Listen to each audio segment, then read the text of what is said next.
Welcome to another session from automation mentors.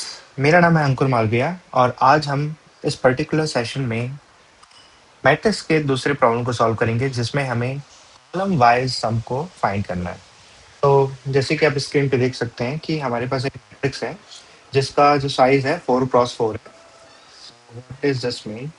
Basically 4x4 means हमारे पास 4 rows हैं, total 4 rows, and there are total 4 columns. 4 columns, तो ये हमारा हो गया एन और ये भी हो गया हमारा एन। यहाँ पर दोनों एन क्रॉस एन में दोनों रो एंड कॉलम का साइज यहाँ पर सेम है।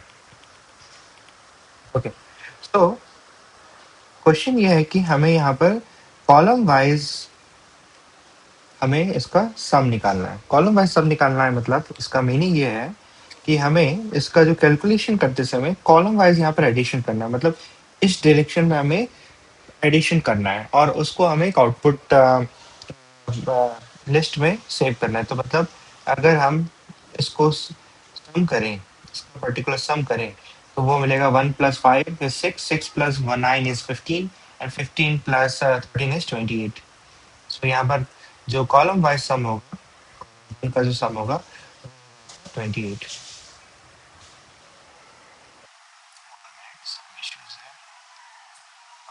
सिमिलरली इसका सम करेंगे तो 2 + 6 is 8, 8 + 10 is 18, 18 + 14 is 32। 32 हो गया। सिमिलरली यहाँ पर एडिशन करेंगे 10 + 21, 36, 36। यहाँ पर हो जाएगा 4 + 8 is 12, 12 + 12 is 24, 24 + 16 is 40। जो आउटपुट होगा वो हमें इस तरीके से दिखेगा 28, 32, 36, 40।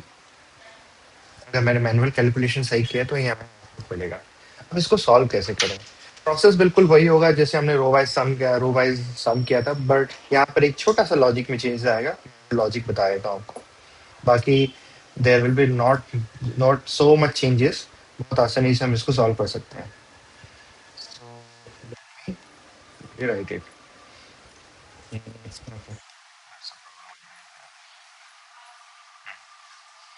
तो यहाँ पर हम डिफाइन करते हैं पैरामीटर। सबसे पहले हम यहाँ पर आउटपुट लिस्ट को इनिशियलाइज करेंगे जीरो से। ये जीरो, अभी लिस्ट में कोई भी डेटा नहीं है। जी क्लिकिंग फॉर्म, सबसे पहले हम कॉलम फैच करेंगे जैसे हमने लास्ट वाले सब में रो पे फैच किया था, तो यहाँ पर कॉलम फैच करेंगे। Column and range of mat. आपको मैंने बताया था अगर कॉलम हमें चाहिए, हमें मैट रो पास करना है वहाँ पैरामीटर में, तो रो पास करेंगे। पर रो हम कोई भी रो ले लेते हैं क्योंकि यहाँ पर हमारा जो साइज है, राइट, रो 1 लेंगे चाहे रो 2 लेंगे। रो 1 रो 2, मैंने इसको रो ले लेते हैं, फॉर एग्जांपल इसको रो 1 बोलते हैं, इसको रो 2 बोल देते हैं, इसको रो नंबर 3, इसको रो नंबर 4। ओके, अब किसी में भी लीजिए, सबका रो का जो कॉलम साइज है सबका इक्वल है। ओके, अगर यहाँ पर साइज, उसका जो कॉलम साइज अलग अलग होगा, राइट, जिगजैग फॉर्मेट में होगा, या फिर आप बोल सकते हो कि यूनिफॉर्म नहीं होगा, तो उस समय हमें प्रॉब्लम होगा। पर हमारे क्वेश्चन में ऑब्जेक्टिव साफ साफ दिया हुआ है कि एन क्रॉस एन, जो नंबर ऑफ रो होगा वही नंबर ऑफ कॉलम होगा। तो हमें कोई सा भी रो ले सकते हैं। तो मतलब इस जगह में आप 1 भी ले सकते हो, 2 भी ले सकते हो, 3 भी ले सकते हो, राइट, 4 भी ले सकते हो। अभी हम क्या कर रहे हैं, सिर्फ और सिर्फ ले रहे हैं जीरो, इनपुट पैरामीटर जो फिल्टर करेगा वहां पर। तो ये हमें नंबर ऑफ कॉलम, और यहाँ पर हम सम को इनिशियलाइज कर रहे हैं जो कि जीरो है। और हम फिर से एक बार फॉर लूप लिख रहे हैं, रो इन रेंज। यहाँ पर हम एज इज जैसे हम पहले पास करते थे, हम सिर्फ मैट पास करेंगे जो नंबर ऑफ रोज काउंट करेगा। ओके, आप समझ रहे हैं? कॉलम एंड रोज को फिल्ट्रेशन कैसे करना है यहाँ पर। फाइनली हम यहाँ पर सम को इंक्रीमेंट करेंगे। इंक्रीमेंट करने के लिए हम यहाँ पर मैट की वैल्यूज को स्टोर करेंगे। मैट की वैल्यूज को स्टोर करने का प्रोसेस ये है कि हम वहाँ पर में इसके पैरामीटर को पास करेंगे इस तरीके से, कॉलम। ओके,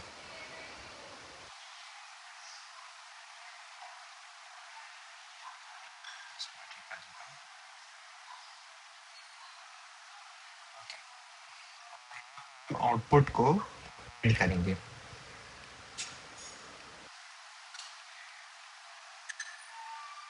राइट, फाइनली हम इसको रिटर्न करेंगे यहाँ।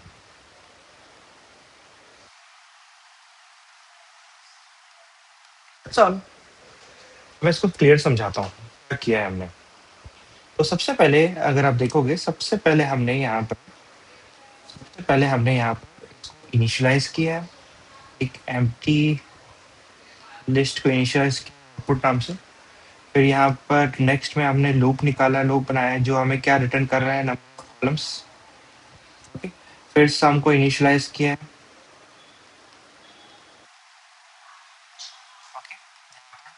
फिर नेक्स्ट में आपको लूप हमने फिर से बनाया जिसमें हमें क्या मिलेगा, रोज।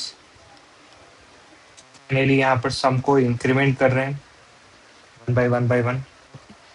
फिर यहाँ पर आउटपुट जो लिस्ट बनाया था उसको अपेंड कर रहे हैं। बहुत सिंपल है। तो फाइनली हम इसको रिटर्न कर रहे हैं। ओके, इस वे में आपको समझना है। अब हम बात करते हैं बिग नोटेशंस की। तो देखिए यहाँ पर हम जो बिग नोटेशन पे जो टाइम कॉम्प्लेक्सिटी की बात करते हैं, सबसे पहले टाइम कॉम्प्लेक्सिटी फाइंड करते हैं। ठीक है, इसमें थोड़ा सा कर देता हूँ फिर से, जो समझा दिया है समझ आ गया ऊपर, राइट। तो इसमें कोई ध्यान देने वाली बात नहीं है। मैं इसको बिग नोटेशन में सबसे पहले मैं समझाता हूँ what is time complexity. Complexity big notation, तो आउटपुट में जो हमारा टाइम कॉम्प्लेक्सिटी लिस्ट को बढ़ाने के लिए, यहाँ पर तो कोई टाइम कॉम्प्लेक्सिटी की बात नहीं है, पर यहाँ पर जो टाइम कॉम्प्लेक्सिटी है, for example N N N rows है, एन कॉलम है, तो यहाँ पर एन में जाएगा। right? यहाँ हम इनिशियलाइज है तो यहाँ पर भी आपको, पर यहाँ पर भी आपका एन जाएगा क्योंकि यहाँ भी आपका लूप चल रहा है। right? तो ये वैसे भी नेस्टेड लूप है, जैसे नेस्टेड लूप में जाते हैं तो वहां पर मल्टीप्लीकेशन हो जाती है। जैसे कि हमारा करंट लूप में एन तक हम जा रहे हैं और नेस्टेड लूप में भी एन तक जा रहे हैं, तो यहाँ पर जो इस स्टेप में जो हमारा एन कॉम्प्लेक्सिटी हो जाएगा वो हो जाएगा N cross N, N square हो जाएगा। right? यहाँ पर सम कर रहे हैं तो यहाँ पर टाइम कॉम्प्लेक्सिटी एन हो जाएगा, एन टाइम सम कर रहे हैं फॉर एग्जाम्पल। आउटपुट पे अपेंड कर रहे हैं, ये भी आपका एन हो जाएगा, और यहाँ पर रिटर्न है आउटपुट। ओके,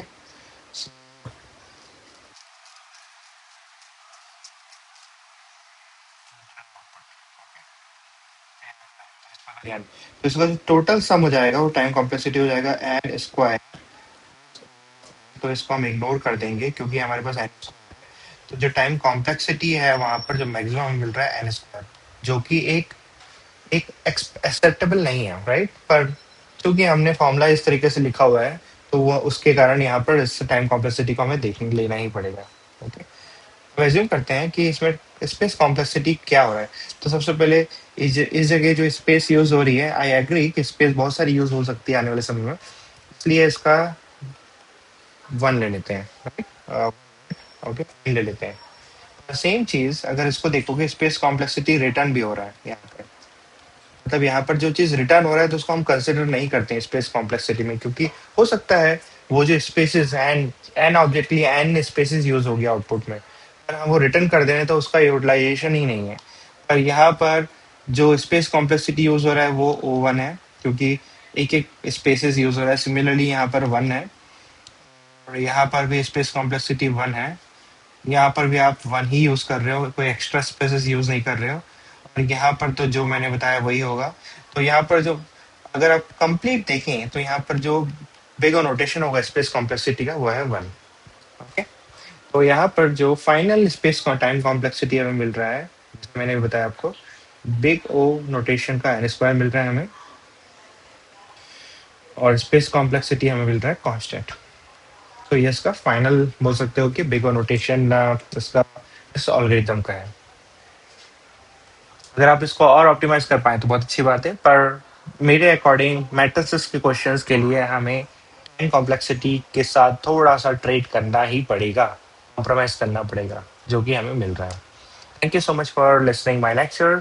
नेक्स्ट लेक्चर में हम आप आगे का समझेंगे, जिसमें हम और क्वेश्चंस लेंगे मैट्रिसेस से रिलेटेड, और मैं उसको समझाएंगे question. Thank you so much, bye.